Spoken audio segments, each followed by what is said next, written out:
Good morning बच्चों, मैं BL Agarwal आज आपको इस लेक्चर में कॉरपोरेट अकाउंट का एक chapter internal reconstruction of companies और कैपिटल रिडक्शंस का एक प्रॉब्लम जो कलकत्ता यूनिवर्सिटी बीकॉम ऑनर्स में आया हुआ है को सोल्व करके समझाने का कोशिश करूंगा। उम्मीद करूंगा आप लोग को समझ में भी आएगा। आप लोग सबसे पहले वीडियो को पॉज कर लीजिएगा, क्वेश्चन लिख लीजिए, मेरे साथ धीरे धीरे सोल्व कीजिए। देखिए आपको 100% समझ में आ जाएगा। ठीक है, ये रख दिया आपके सामने एक प्रॉब्लम CU बीकॉम ऑनर्स 2017 का क्वेश्चन है। The following is the statement of assets and liabilities of KB limited as on 31 March 17। Asset liability का लिस्ट है, दैट इज बैलेंस शीट है। इक्विटी एंड लायबिलिटीज में देखिए शेयर होल्डर्स फंड में share capital, इसके लिए notes number 1 दिखना होगा। रिजर्व सरप्लस में देखिए लॉसेस है 44,600। नॉन करेंट लायबिलिटी में डिवेंचर है 50,000 का। करंट लायबिलिटी में आउटस्टैंडिंग इंटरेस्ट 5,000। Trade payable 30,850। अब प्रोविजन फॉर टैक्स 8,000। टोटल आपका 271,250 है। एसेट्स में नॉन करेंट एसेट में फिक्स्ड एसेट टेंजिबल, इसका भी नोट नंबर 3 देखना होगा। इनटेंजिबल दैट इज गुडविल है 25,000। ओके, इसके अलावा करंट एसेट्स में इन्वेंट्री है, ट्रेड रिसीवेबल है, cash and cash equivalent that is cash and bank है। ठीक है, टोटल अपना मैच कर गया। Notes to account share capital में देखिए ऑथोराइज्ड कैपिटल, इससे कोई मतलब नहीं रहा। सब्सक्राइब कैपिटल में देखिए 18,000 शेयर फुल्ली पेड अप है, 6,000 शेयर 60,000 जिसमें कॉल सीनेरियर है। इसका तो कॉल सीनेरियर आपका ₹3 करके है, तो ये पार्टली पेड शेयर है। क्लियर। इसके बाद बढ़ते हैं रिजर्व एंड सरप्लस की तरफ। PL अकाउंट में लॉस था 44,600। फिक्स्ड एसेट टेंजिबल में लैंड एंड बिल्डिंग और plant and machinery 2 fixed assets हैं। अब इसके बाद नोट्स देखिए यहाँ पे लिख रहा है कि हमारा plant and machinery overvalued था 20,000, तो इसका मतलब प्लांट एंड मशीनरी का दाम 20,000 कम करना है। इसके अलावा बोला है कि हम लोग को स्टेटमेंट ऑफ PL जो PL अकाउंट में लॉस था उसको राइट ऑफ करना है, गुडविल को राइट ऑफ करना है। इसके लिए रिकंस्ट्रक्शन स्कीम अडॉप्ट किया गया। तो ये इंटरनल रिकंस्ट्रक्शन स्कीम दे रहा है। पहले बोला है उस शेयर को फॉरफिट कर लो जिसपे कॉल सीनेरियर था। तो अगर आप देखो तो शेयर 6,000 ऐसा था जिसपे कॉल सीनेरियर था, तो हम लोग इस 6,000 शेयर को फॉरफिट कर लेंगे।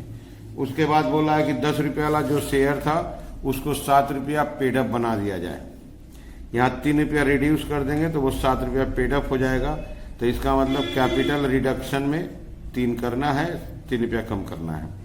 फॉरफिटेड शेयर को 5 रुपया में बेच देंगे, 7 रुपया पेड होगा। तो यहाँ पर ₹2 डिस्काउंट हो जाएगा। तो फर्स्ट ऑफ ऑल हम लोग जो कॉल सीनेरियर वाला शेयर था उसको फॉरफिट कर लेंगे।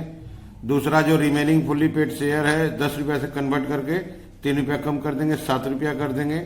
अब फॉरफिटेड शेयर को 7 रुपया वाला को रीइश्यू कर देंगे 5 रुपया पर। एक्रूड डिवेंचर इंटरेस्ट जो था वो foregone by the debenture holder. Debenture holder जो एरिया डिवेंचर इंटरेस्ट था उसको माफ कर देगा। उसके बाद बोला है प्रोविजन फॉर टैक्सेशन का जरूरत हो तो यूज कीजिएगा, दैट इज कैपिटल रिडक्शन को यूज करना है राइट ऑफ करने के लिए।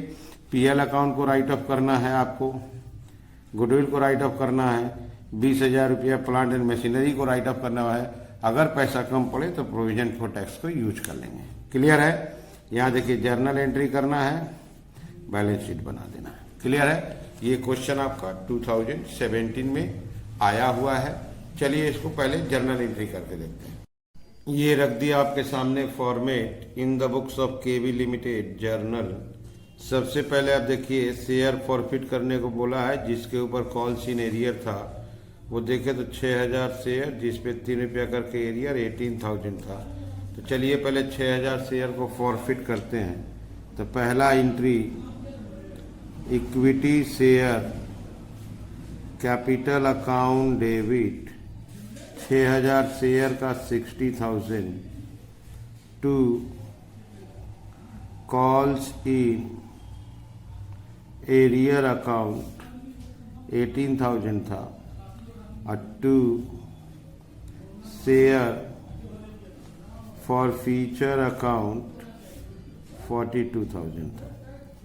being for feature of 6,000 equity share of rupees 10 each, fully called up for non-payment of final call money. ठीक है, तो हम लोग 6,000 शेयर फॉरफिट कर लिए। अब फॉरफिट करने के पीछे कारण था कि हम लोग को फाइनल कॉल का रुपया नहीं मिला था। 3 रुपया फाइनल कॉल का दाम था, दैट इज 18,000 नहीं मिला था, तो 42,000 शेयर फॉर फ्यूचर में ट्रांसफर कर दिए। इसके अलावा देखिए हम लोग के पास फुल्ली पेड शेयर 18,000 शेयर था 10 रुपया वाला, उसमें से बोल रहा है 3 रुपया कैंसिल कर देने को, तो 10 का शेयर है, 3 कैंसिल हो जाएगा, कैपिटल डिडक्शन में चला जाएगा, तो 7 रुपया बच जाएगा। तो दूसरा entry equity share capital ₹10 account debit, वो 1,80,000 है। टू इक्विटी शेयर कैपिटल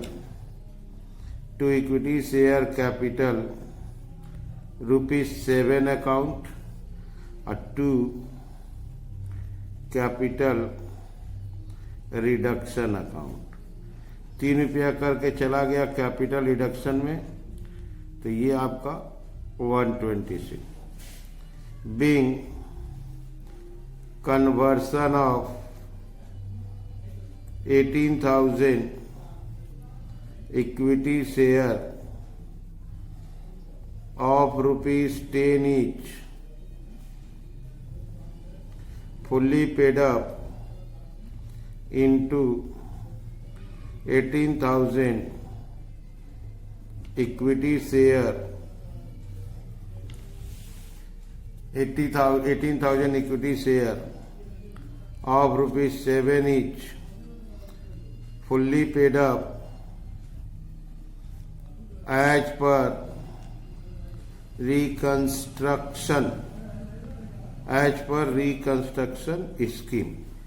तो 18,000 शेयर जो 10 रुपया वाला फुल्ली पेड था, उसको कन्वर्ट करके 7 रुपया पेड बना दिए। क्लियर है?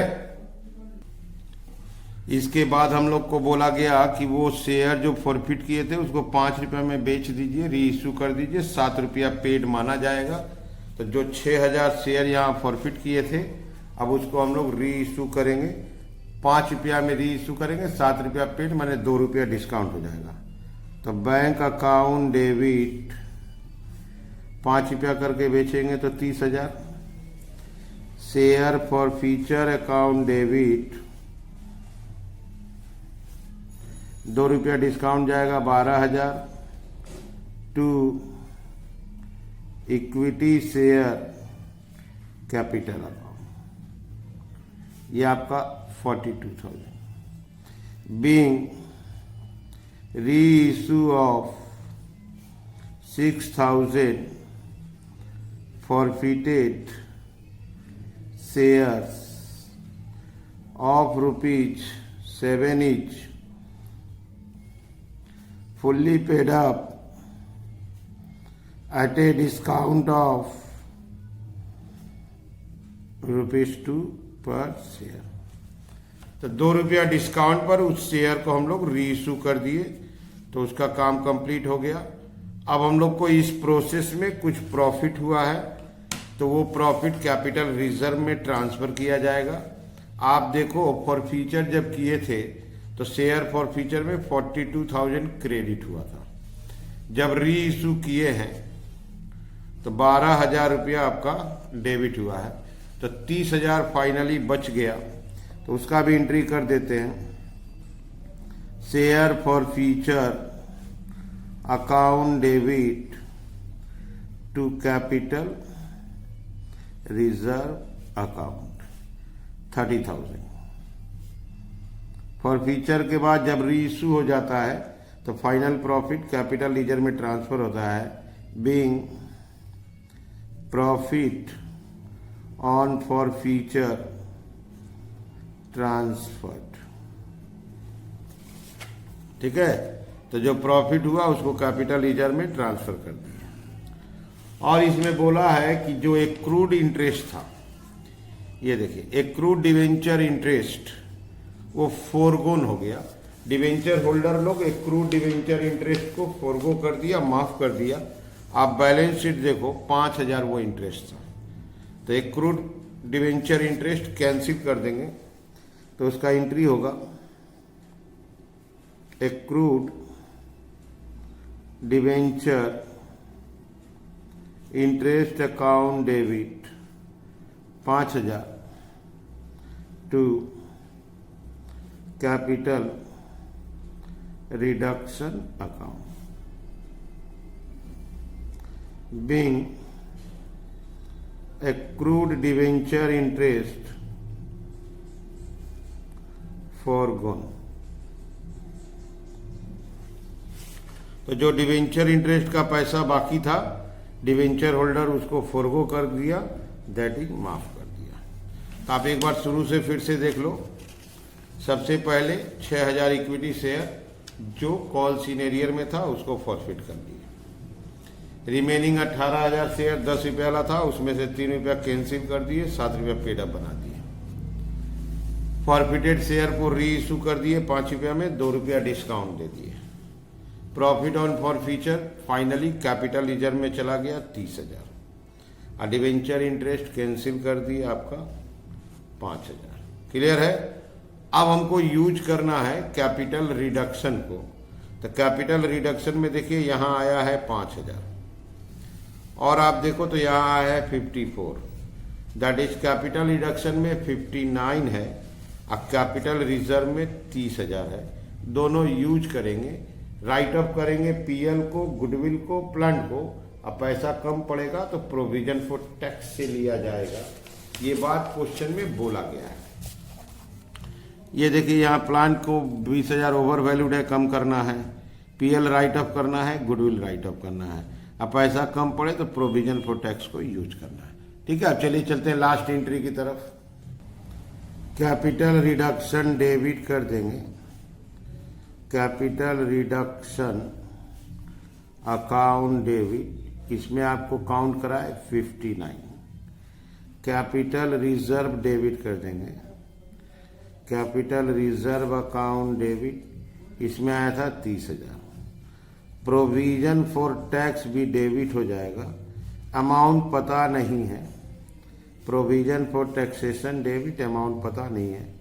To statement of profit and loss, profit and loss statement में थोड़ा लॉस था।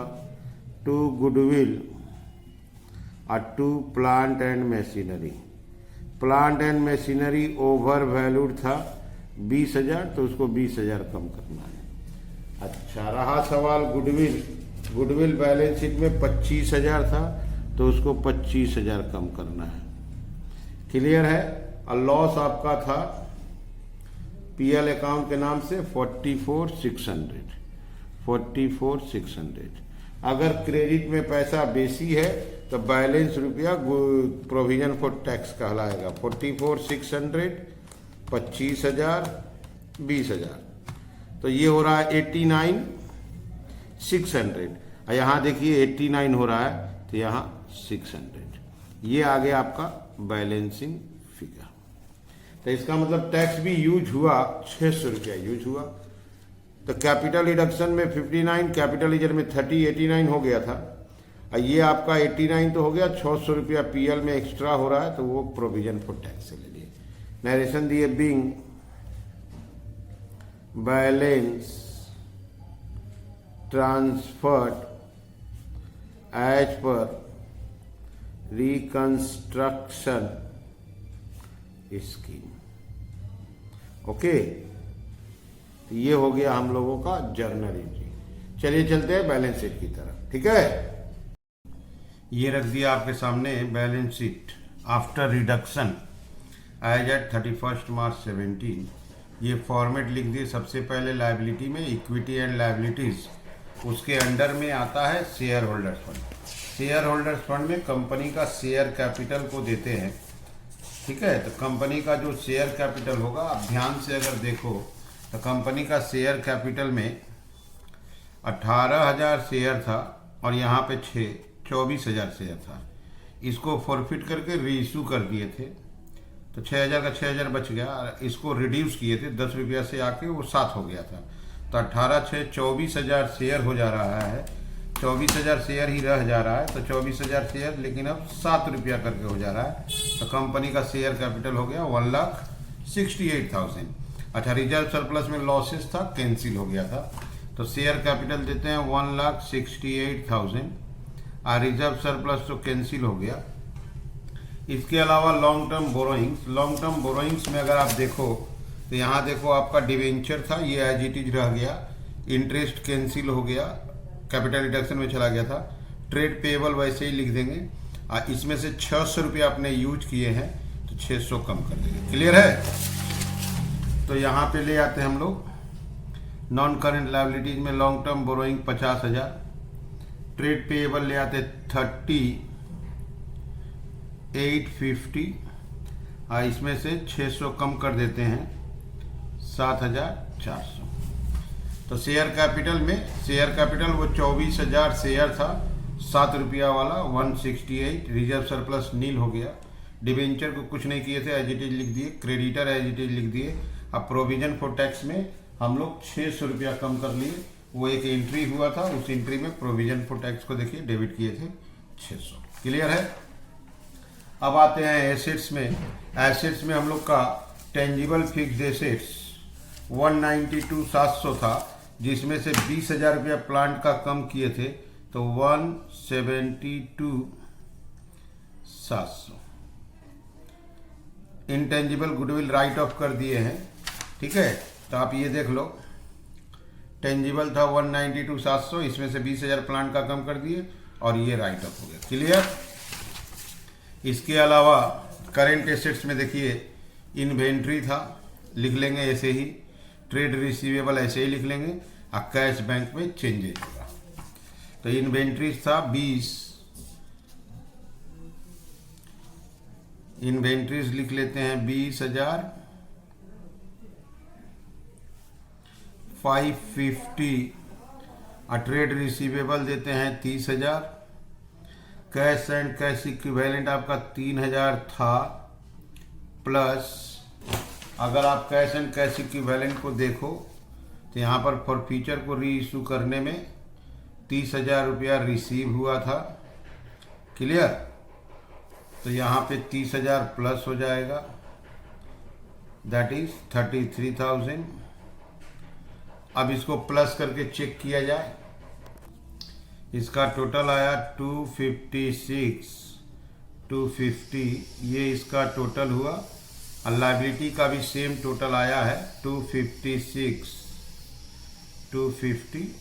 टोटल मैच किया, इसका मतलब सही बना है। तो आप एक बार फिर से देख लो, शेयर कैपिटल का नंबर वही रह गया, 7 रुपया पेड अप। तो 24,000 शेयर, 7 रुपया पेड अप 168।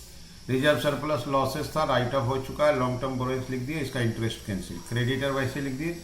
प्रोविजन में 600 यूज हुआ था, 600 कम कर दिए, टोटल आ गया 256,250। फिक्स्ड एसेट टेंजेबल में प्लांट का दाम 20,000 कम किए थे तो 172,700। इंटेंजिबल राइट ऑफ कर दिए। इन्वेंट्री ट्रेड रिसीवेबल वैसे ही लिख दिए। बैंक हमारे पास 3,000 था और शेयर इशू करने से 30,000 आया, 33 टोटल मैच कर गया। ठीक है। उम्मीद करते हैं आप लोग को समझ में आया होगा। Okay, thank you, bye.